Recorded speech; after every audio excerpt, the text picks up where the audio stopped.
Jean chapitre 4, versets 1 à 26. Je vais lire le texte intégralement. C'est comme ça, si jamais je n'ai pas le temps de tout exposer, on l'aura lu. Verset 1. Le Seigneur, Jean 4, 1, le Seigneur sut que les pharisiens avaient appris qu'il faisait et baptisait plus de disciples que Jean. Toutefois, Jésus ne baptisait pas lui-même, mais c'était ses disciples. Verse 3. Alors, il quitta la Judée et retourna en Galilée. Verset 4. 4. Comme il fallait qu'il passe par la Samarie, il arriva dans une vallée de Samarie nommée Sichar, près du champ que Jacob avait donné à Joseph son fils. Verset 6. Là se trouvait les puits de Jacob. Jésus, fatigué du voyage, était assis au bord du puits. C'était environ la 6e heure, environ midi, about noon. Verset 7, une femme de Samarie vint puiser de l'eau.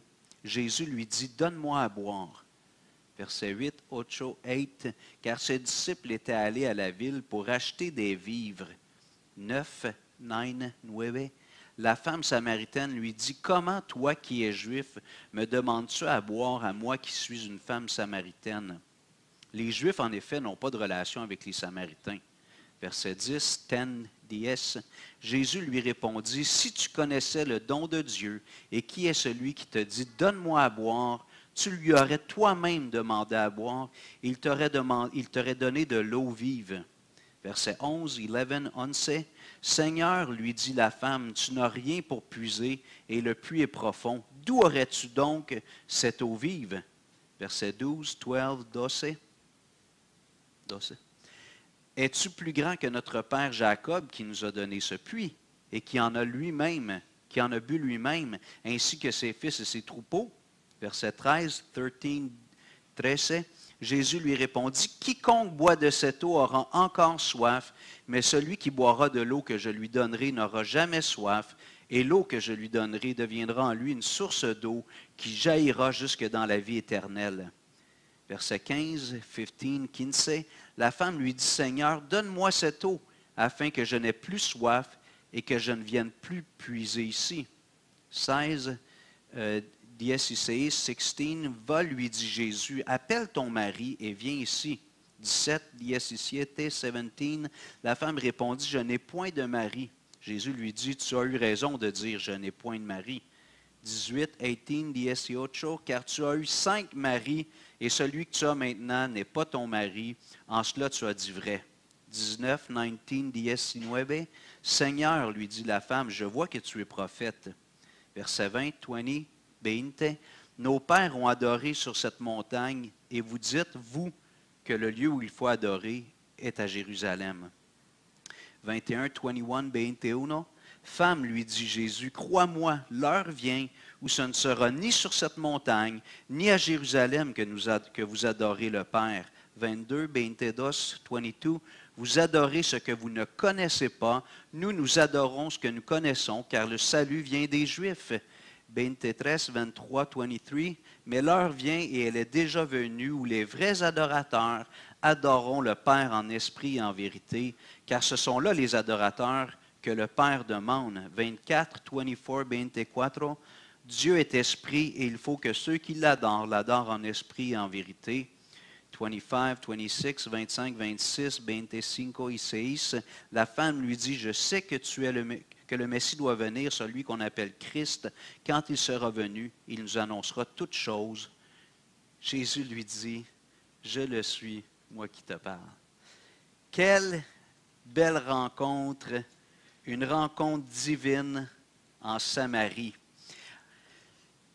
Alors, cette semaine, chaque fois que je vais vers des gens, comme ça, peut-être je devrais faire ça tous les jours. Je ne suis peut-être pas assez focalisé sur l'évangélisation au quotidien, mais dès qu'on fait un effort pour aller annoncer l'Évangile, aller rencontrer les gens, j'ai cette prière. Seigneur, prépare au moins un rendez-vous divin. Puis en parlant avec des frères et sœurs cette semaine, on se disait, quand on va cogner aux portes, qu'on va dans des parcs, au métro, des choses comme ça, si on a une bonne conversation, où on sent qu'il y a de l'ouverture pour échanger, des fois, il y en a qui aiment argumenter, puis c'est correct, mais on sent qu'il y a une réflexion qui se produit. Moi, je dis aux gens, ça, c'est ma récompense. Quand j'ai une bonne conversation, dans une sortie, un effort pour aller annoncer l'Évangile. Je suis super content, puis je remercie le Seigneur pour ça.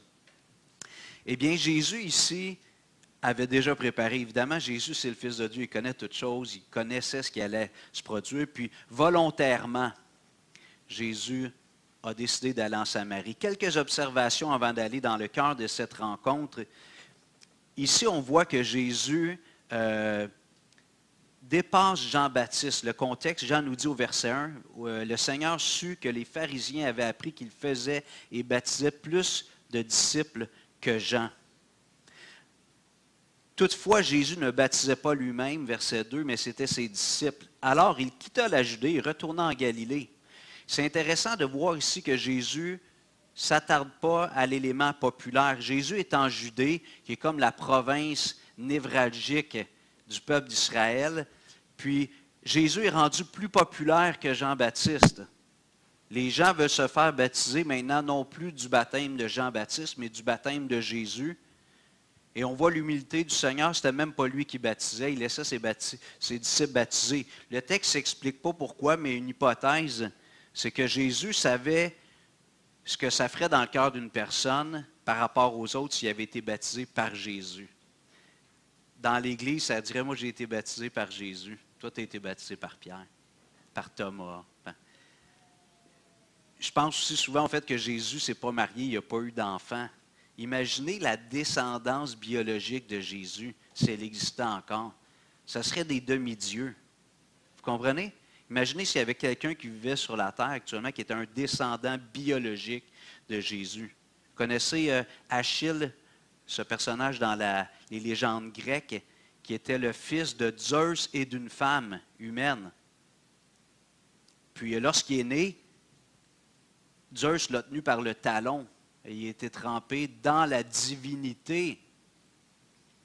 Donc, tout son être a été revêtu de la divinité, sauf son talon. Et lorsque Achille a fait la conquête de Troie, il a reçu une flèche.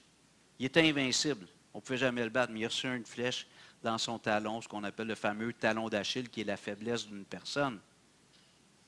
Donc, imaginez si Jésus avait marié, bon, comme certains me disent, Marie-Madeleine, puis qu'il y avait eu des enfants, puis qu'aujourd'hui encore, il y avait des descendants de Jésus. Ce serait des demi-dieux dans l'esprit de bien des gens. Ça ne serait pas réel, mais les gens aduleraient ces gens-là. Donc, tu sais, pour différentes raisons, Jésus il savait, puis en même temps, il allait mourir à 30 quelques années sur une croix. Il ne voulait pas laisser une veuve avec des jeunes enfants, j'imagine. On spécule, là. Ici, on sait que Jésus, ce n'est pas lui qui baptisait, c'était ses disciples, et probablement que c'était pour éviter qu'il y ait deux classes dans l'Église. Il y a ceux qui ont été baptisés par Jésus, puis les autres. Alors Jésus sait que les pharisiens savent qu'il est rendu plus populaire que Jean-Baptiste. Et Jésus va avoir des confrontations à plusieurs reprises avec eux, mais il va y avoir une confrontation finale lorsqu'on va demander la mort de Jésus sur la croix à la fin de sa vie terrestre. Mais Jésus dit, je ne veux pas être dans la confrontation maintenant. Jésus est en Judée, la province névralgique, le cœur d'Israël, c'est là, Jérusalem. Puis il dit, regarde, les gars, on va aller au nord. On va éviter la confrontation dans la période actuelle. Ce n'était pas encore son heure, comme Jésus aime dire à plusieurs reprises. Mais Jésus décide plutôt de passer par la Samarie. Et c'est intéressant parce que le texte nous dit au verset 4, verse 4, versiculo 4, comme il fallait qu'il passe en Samarie. On voit ça à plusieurs reprises dans la Bible, il fallait, c'est comme une nécessité. C'est comme quand les Écritures nous disent que Pierre dit, puisqu'il le faut, vous soyez affligés par diverses épreuves. Le mot veut dire, c'est comme une nécessité. C'est un incontournable.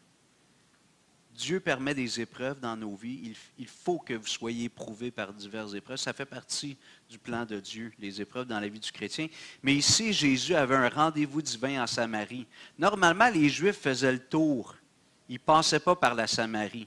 Parce que les Samaritains, là j'ai des amis de l'Ontario, je vais donner l'exemple que j'aime donner des fois, mais bon, je pense qu'aujourd'hui on vit moins ça, mais je me souviens quand j'étais jeune, il y avait des commissions scolaires, des écoles linguistiques, bon, c'est encore comme ça aujourd'hui, mais des fois tu avais une école francophone puis une école anglophone, côte à côte. Des fois, la cour était quasiment mitoyenne. Moi, j'ai grandi à Saint-Hubert sur la Rive-Sud, puis il y avait l'école secondaire André-Laurando, puis l'école McDonald-Cartier en arrière. Je ne sais pas si ça existe encore, mais... Puis il y avait, à tous les soirs, il y avait des bagarres entre les élèves francophones et les élèves anglophones. So here in Quebec, in our history, not that much these years, but there was a francophone school, anglophone school, almost side by side. Sometimes they were sharing almost the schoolyard. And every night, there was some fight. Donc, les Samaritains puis les Juifs, c'était chien et chat. Here in Quebec, for a while, francophone and anglophone, it was like that, like Jewish and Samaritans. Oui, c'est encore comme ça.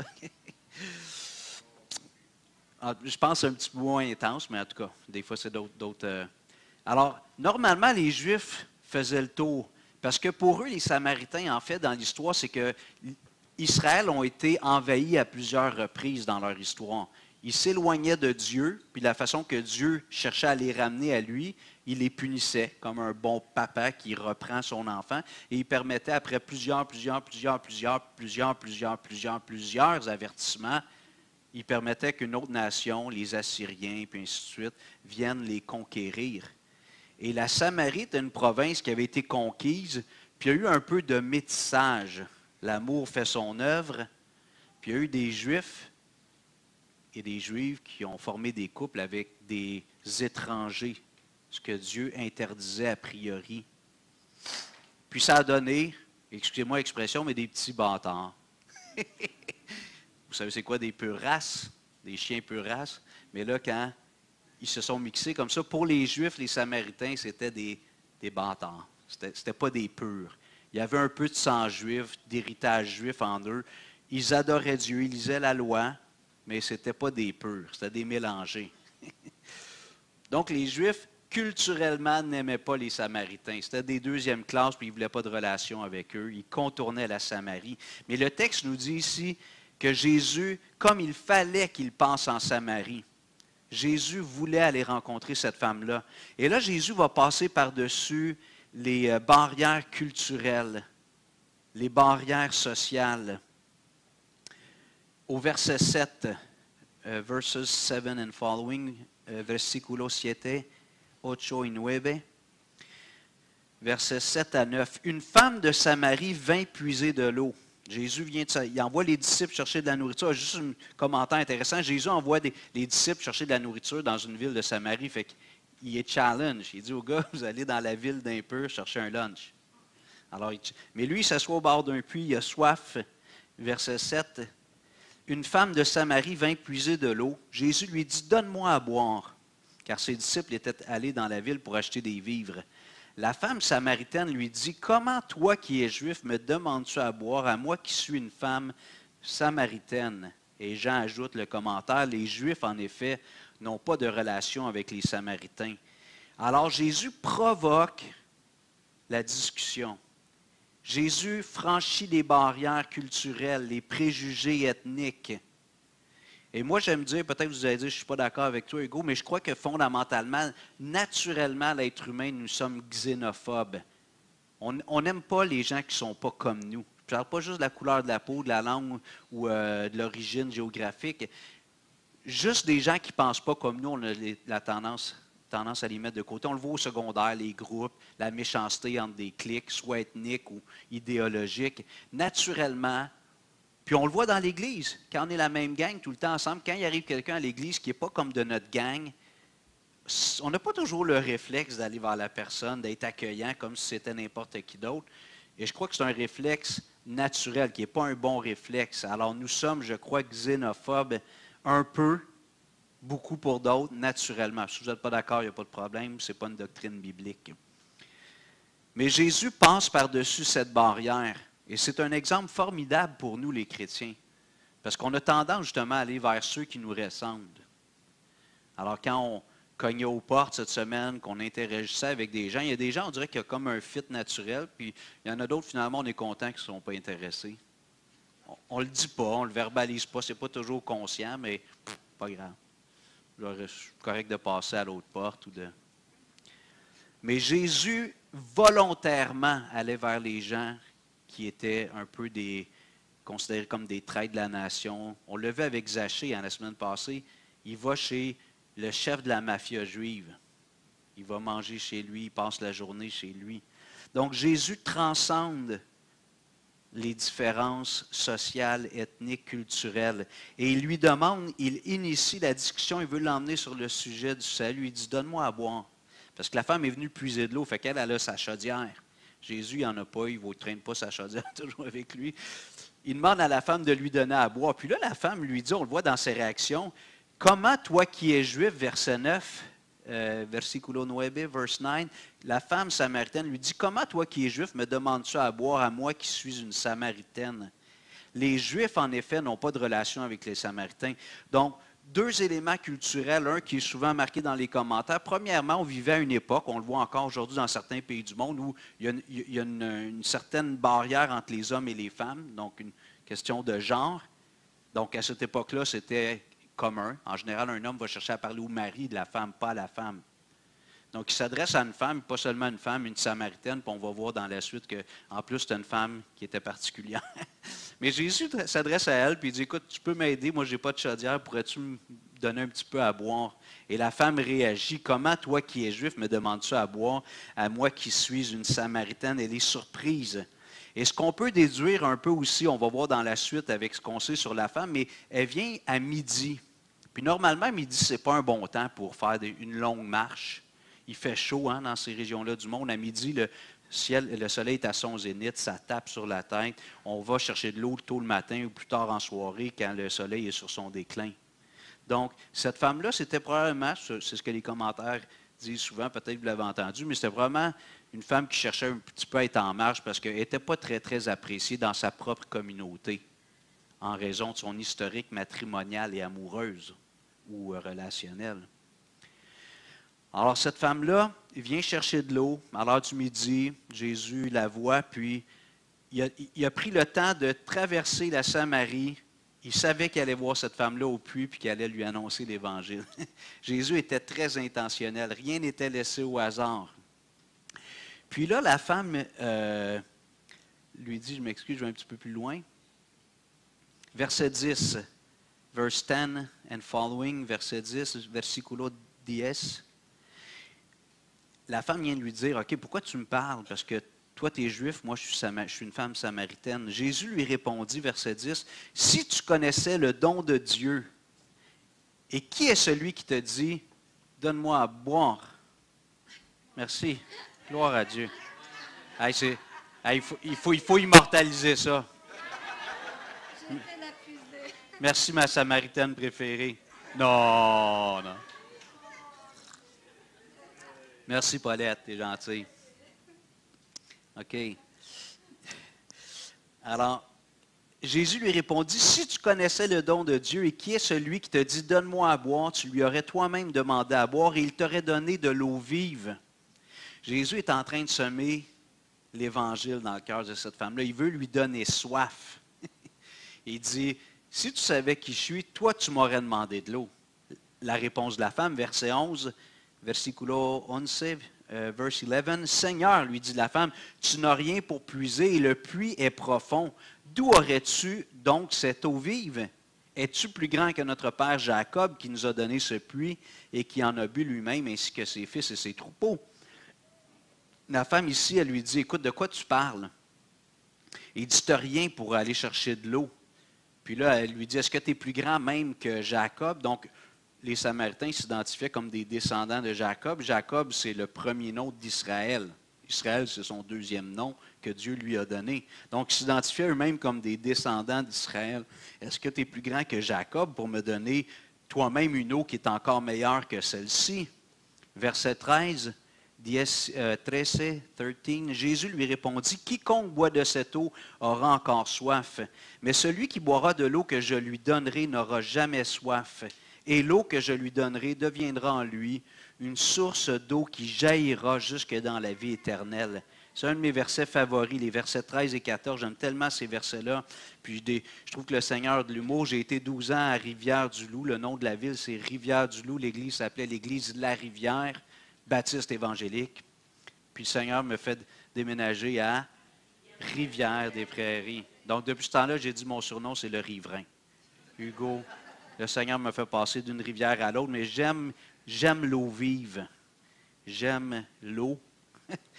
Puis, le Seigneur est bon. C'est des petits clins d'œil, des petits détails qui n'ont pas une grande valeur, mais pour moi, c'est un peu sentimental.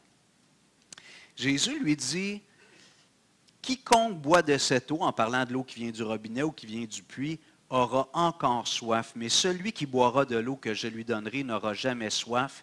Et l'eau que je lui donnerai deviendra en lui une source qui jaillira jusque dans la vie éternelle. De quelle soif Jésus parle-t-il d'après vous? OK, spirituel. L'âme, un âme qui a soif de connaître Dieu, qui est en quête de sens pour sa vie. Plusieurs d'entre nous, on a passé par des périodes comme ça. On était dans des périodes de recherche. On sent un vide dans notre âme. Moi, j'ai déjà partagé, pour ceux qui sont à l'Église régulièrement, j'avais 18 ans quand j'ai démarré ma démarche spirituelle. Puis socialement, bon, je rentrais à l'université bientôt, je finissais le cégep. La vie me souriait. Tu sais, j'avais pas de problème de santé, j'avais beaucoup d'amis. Mes parents nous avaient acheté une Jetta flambant neuve. Fait que, tu sais, on roulait même dans une bonne et belle voiture.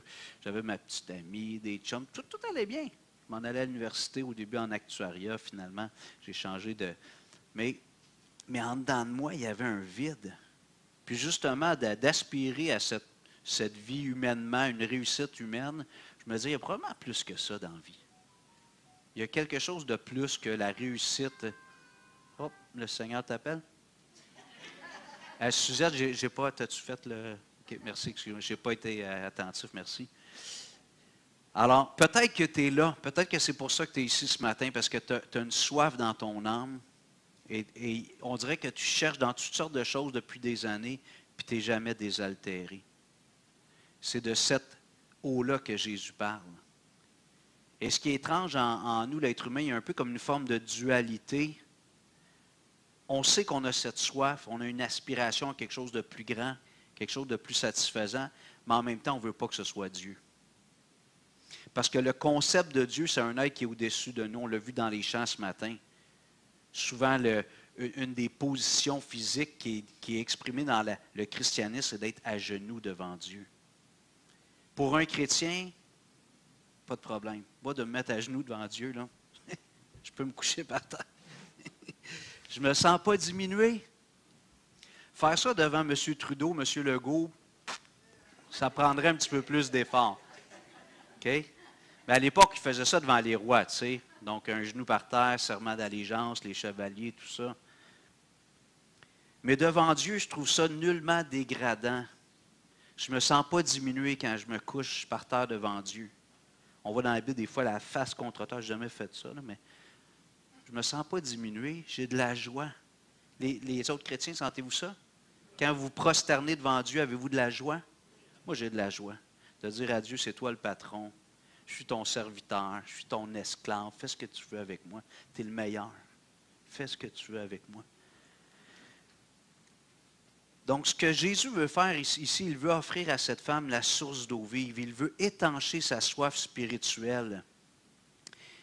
Et là, la femme lui dit, au verset 15, 25, la femme lui dit, Seigneur, donne-moi cette eau afin que je n'ai plus soif et que je ne vienne plus puiser ici. Ça, j'ai remarqué ça. Moi, j'ai eu cette période-là dans ma vie. Des fois, les gens semblent chercher Dieu.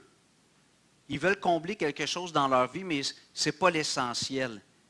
Ils veulent un Dieu puissant pour les soulager de certaines choses dans leur vie. Souvent, j'ai rencontré des gens qui voulaient devenir chrétiens parce qu'ils voulaient avoir une bonne femme. Tu sais, ils ne disent pas net comme ça, mais tu vois dans les échanges, « Ah, y a-tu des femmes célibataires à ton église? » Je dis, « Oui, mais c'est moi son grand frère. » Fait que tu vas me rencontrer. Non. Tu lui diras ça. Avez-vous déjà rencontré des gens comme ça? Ils viennent un bout de temps, puis finalement, ils voient qu'ils ne trouveront pas ça ici. Là. Finalement, nous, on veut leur offrir plus que le grand amour avec un grand A, la réussite financière, la santé. On parlait cette semaine, des gens vont only, on parlait, this week we were talking about Benny Hinn and all these guys. On parlait de certains téléévangélistes. Les gens vont là, puis ils s'avancent. Ils veulent plus avoir mal au dos. Ton mal de dos, là, il peut revenir. Mais le salut de ton âme, quand c'est Dieu qui l'opère, ça ne change jamais. Il n'y a pas de retour en arrière. Alors, les gens vont vers Dieu. Moi, je dis que c'est un peu comme le génie dans la lampe. Dieu, c'est un peu comme un guichet automatique. On y va de moins en moins. Là, on paye souvent avec les cartes. Mais moi, quand je vais au guichet automatique, c'est parce que j'ai besoin de l'argent. Puis là, je mets le mot de passe secret. Puis là, il me donne l'argent. Il faut que j'en remette après, mais... Les gens vont vers Dieu, puis c'est comme le génie. « Ah, Dieu, t'es bon, je t'aime, donne-moi une femme. Ah, Dieu, t'es bon, je t'aime, donne-moi un mari.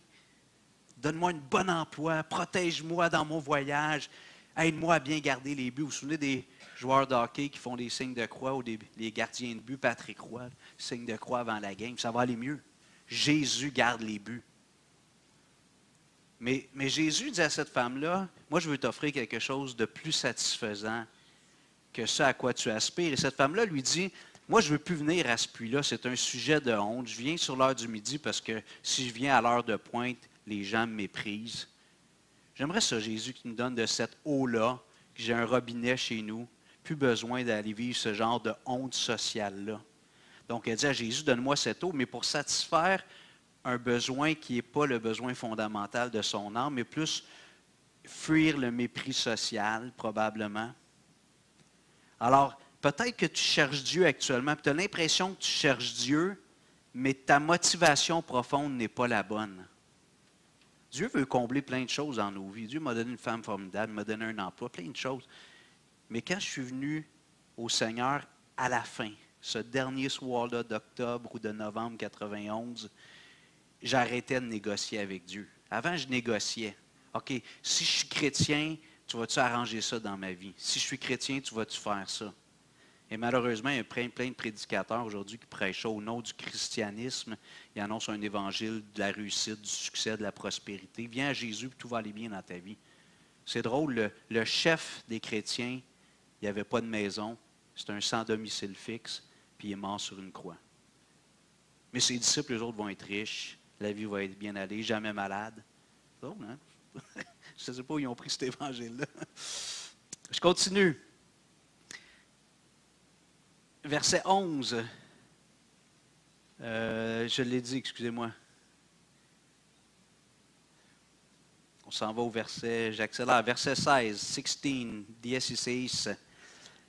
La femme dit à Jésus, donne-moi cette eau, j'en veux de ce que tu offres. Là, imaginez qu'on va aux portes, puis on a le passeport pour le ciel, on est pécheur, Jésus est la solution. Tu veux-tu accepter Jésus? Oui. Puis la personne, là, est comme, qui ne veut pas avoir la garantie d'aller pour l'éternité dans un lieu de bonheur parfait? Qui ne veut pas ça? Hein? Tout le monde veut aller au ciel, mais personne ne veut mourir. Jésus dit, OK, je vois que tu as de l'intérêt. Ma vente, elle semble marcher. Tu veux de cette eau. Mais Jésus connaît son cœur, puis il dit, il faut que tu réalises quelle est la valeur de cette eau. La valeur, c'est que ça va te sauver de la mort. Ça ne va pas juste faciliter ton contexte, ton histoire sociale. Ça va sauver ton âme de l'enfer éternel. Et pour que la femme fasse un cheminement qui est authentique, qui mène à une vraie conversion, Jésus, qui la connaît, lui dit, va chercher ton mari. Il met le doigt sur une faiblesse dans son histoire personnelle. Va chercher ton mari. Puis elle dit, ben, j'ai pas de mari. Jésus lui dit, tu as raison, tu en as eu 5, marié, divorcé 5 fois, puis là, tu vis en concubinage. L'homme avec qui tu vis, ce n'est pas ton mari, ton mari. Alors Jésus connaît tout de nous. Il peut pointer toutes les fautes dans nos vies. Mais pour que cette femme reçoive le salut, puis qu'elle comprenne que c'est pour la sauver de ses péchés, et son historique amoureuse, conjugale, est seulement une partie de son historique, Jésus met le doigt sur une chose qui est évidente, qui faisait probablement qu'elle était un peu quelqu'un qui était une mal-aimée dans la société, même parmi les Samaritains. Alors Jésus veut pointer quelque chose, qu'elle comprenne que l'eau que Jésus offre c'est pour sauver son âme du péché. Écoutez-moi bien, le plus grand problème de tous les êtres humains n'est pas à l'extérieur de nous. Il est ici. Ton plus grand problème, il est ici. Mon plus grand problème, il est ici. Dans mon âme, c'est le péché. Et pour un être humain, dire devant Dieu, et peut-être devant les hommes, je suis coupable. Je suis condamné à la perdition éternelle. Ça prend de l'humilité, parce que ça brise notre orgueil, parce que finalement, on trouve qu'on n'est pas si mauvais que ça. OK, je veux juste clarifier quelque chose. Si Dieu a créé hommes et femmes à son image, chaque être humain porte l'image de Dieu en lui. Dieu nous aime incroyablement au point d'envoyer son Fils Jésus. C'est ça le message évangélique. Mais Dieu nous aime pas à cause de tout le bien qu'on fait. Il nous aime parce qu'il nous a créés à son image.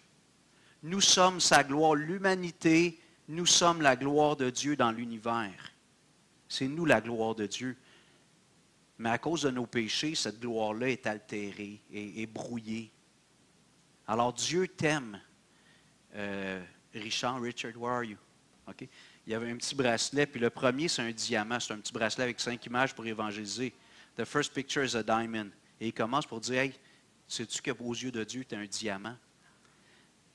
Oui, il va en donner tantôt, later. Lui, il faut faire attention. Il ne faut pas lui donner un pouce. Oui. We have to be careful with Richard. We have to hold him back. Un diamant, à la base, là, c'est comme du charbon. Hein? C'est du carbone qui a été pressurisé pendant des siècles sous le poids de la terre. Puis on trouve une pierre qui ressemble à un diamant, on la taille, on la polie, puis finalement, ça vaut une fortune. Alors, aux yeux de Dieu, on peut dire que chacun d'entre nous, on est un diamant, mais en fait, on ne ressemble pas vraiment à un diamant. Dieu a besoin de faire un travail dans nos vies, de nous purifier, de nous tailler lentement, de nous façonner, nous polir. Et c'est ce que Dieu veut faire dans nos vies. Mais on doit reconnaître qu'on est pécheurs. Chacun d'entre nous. Et des fois, dans la société, on a des classes d'individus qu'on dit « Ah, ça, c'est des grands pécheurs ». Aux yeux de Dieu, on est tous pécheurs. Il n'y a pas de petits, de grands pécheurs. On est tous pécheurs. Alors Jésus lui dit « Va chercher ton mari ». La femme lui dit « Écoute, je n'ai pas de mari ». Jésus lui dit « Tu as raison, tu as eu 5 maris, puis l'homme avec qui tu vis, c'est ton chum. Tu vis en concubinage, conjoint de fait. » Et là, la femme se sent démasquée. Jésus met le doigt sur « Ouh! » Quelque chose de sensible. Qu'est-ce qu'elle fait? Elle dresse une barrière. Elle l'emmène sur un débat théologique. Elle dit, OK, lui a mis le doigt sur quelque chose de profond dans ma vie. Je vais faire diversion. On va mettre un peu de brouillard. Alors la femme lui dit, on va un peu plus loin. Verset 19, verse 19, 19. Seigneur, lui dit la femme, je vois que tu es prophète. OK, elle dit, OK, il est devin et lui, c'est un voyant, je ne sais pas. Là, il a mis le doigt, il ne me connaît pas, puis il connaît mon historique matrimonial, conjugal, amoureuse. Et là, elle lui dit au verset 20, c'est là qu'elle essaie de mettre du brouillard. Nos pères ont adoré sur cette montagne et vous dites que le lieu où il faut adorer est âgé. Elle cherche la polémique. C'est quoi la différence entre nous autres et les catholiques? Hein? Oh oui, mais tu sais, c'est pas meilleur les églises baptistes. Partout où il y a des hommes, il y a de l'hommerie. La Bible, ça a été écrit par des hommes, il y a des erreurs. Les gens, le Saint-Esprit est en train de faire une incision dans leur cœur, puis ils veulent faire diversion. Parce que là, wow, tu as mis le doigt sur quelque chose. C'est le Saint-Esprit qui fait cette œuvre-là. Mais là, oups, c'est un peu là. On se referme, carapace, armure. Elle embarque dans un débat théologique. Vous, les Juifs, vous dites qu'il faut adorer à Jérusalem, puis nous, on dit que c'est ici sur le mont Garizim. Elle veut entrer dans un débat théologique, mais Jésus, comme étant le maître qu'il est, verset 21, j'accélère, 21, 21. Femme, lui dit Jésus, crois-moi, l'heure vient où ce ne sera ni sur cette montagne, ni à Jérusalem que vous adorez. Vous adorez ce que vous ne connaissez pas, nous adorons ce que nous connaissons, car le salut vient des Juifs. Jésus ne fait pas de compromis, il est incisif, mais il dit ce qui est important, ce n'est pas tant le lieu où tu adores. Verset 23, 23, mais l'heure vient et elle est déjà venue où les vrais adorateurs adoreront le Père en esprit et en vérité, car ce sont là les adorateurs que le Père demande. Dieu est esprit Et il faut que ceux qui l'adorent en esprit et en vérité. Jésus dit, essaie pas de m'avoir avec ta machination, ta manigance, là. Garde, l'important, ce n'est pas Jérusalem, Garizim, Samarie. L'important, c'est d'adorer Dieu en esprit et en vérité. Et ça fait appel à tout ce que Jésus a dit avant, de reconnaître que je suis un pécheur, de reconnaître que j'ai besoin de Jésus pour me donner la source d'eau vive. Et quand on fait cette démarche-là, deux petits pas, deux petits pas pour un homme, un grand pas pour son éternité. N'était pas prévu, ça. Alors, deux choses. Reconnais que tu es un pécheur. Tu as soif, il y a quelque chose en toi qui n'est pas satisfait. Et si on veut être honnête, là, des fois ça va bien dans la vie, on réussit comme moi à 17 ans, je pensais que tout allait bien. Mais on réalise qu'il y a un vide en nous, il y a un mal de vivre. Reconnais ça et deuxièmement, viens à Jésus. Dis-lui, Jésus, je suis un pécheur. Et cette soif que je n'arrive pas à étancher par l'amour avec un grand A, les richesses matérielles, le succès professionnel, la gloire humaine, peu importe. Je sais, Jésus, que juste toi qui peux venir satisfaire ce besoin dans mon âme. Et si tu fais ce pas-là, tu vas devenir un adorateur en esprit et en vérité. Tu vas recevoir le Saint-Esprit. Tu vas devenir une nouvelle création. Tu vas naître de nouveau, comme Lorraine. Et on espère dans quelques mois, une année, te baptiser dans la rivière. Non, on ne va pas dans la rivière et on a vérifié puis elle n'est pas recommandable, la rivière. Mais j'aimerais t'inviter à avoir cette réflexion et te souhaiter de prendre cette décision. Je termine avec le verset 25. La femme lui dit, « Je sais que le Messie doit venir, celui qui s'appelle Christ. Quand il sera venu, il nous annoncera toutes choses. » Et là, Jésus ne manque pas l'occasion. Jésus ne le dit pas souvent, hein? C'est moi. C'est moi qui donne la paix. Je suis le Messie. Et on voit dans la suite, la femme, elle va dans le village, elle dit, je pense que j'ai vu le Messie. Cette femme-là a été transformée. Je vous invite à vous lever, s'il vous plaît.